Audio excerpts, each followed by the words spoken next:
Many activists from Los Angeles attended the protest at the Supreme Court following the Hardwick decision and responded to calls for an organization out of that rally.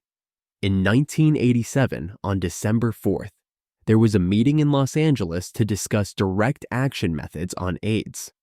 This group, called ACT UP LA, grew out of a coalition of several organizations. Participants met with elected officials to advocate change and spammed phone and fax lines of government offices. They also held sit-ins, candlelight vigils, demonstrations, and die-ins. At its height, this organization saw weekly meetings of 80 to 100 participants, and sometimes more. ACT UP LA accomplished enough to change the landscape of AIDS funding, service provision, and awareness in Los Angeles. The AIDS movement was broad and decentralized. The ACT UP movement was always further left-wing than liberal and questioned the profit motive as a basis for organizing healthcare. Negotiating for people with AIDS required using a feminist lens because the group worked to address issues of HIV/AIDS for women. West Hollywood remained the center of LGBT life in LA County, and therefore, services for people with AIDS were centered there.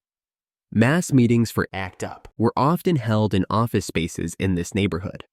As part of one of its first major actions, on October 6, 1989, ACT UP and a coalition of its affiliates organized 400 protesters to shut down the offices of the Food and Drug Administration at the Federal Building in the neighborhood of Westwood in Los Angeles.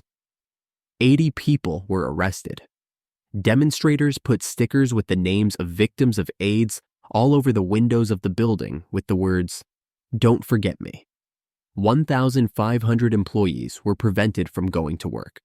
ACT UP LA made important gains. Between 1985 to 86, the county created the AIDS Program Office. Early 1988 also saw the beginning of ACT UP LA's long struggle with LA County over the creation and adequate staffing of a dedicated AIDS ward at LA County USC Public Hospital.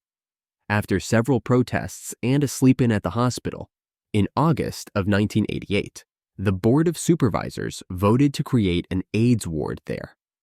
After the administration delayed the creation of an AIDS ward, activists held a week-long vigil at the County USC Hospital in January of 1989.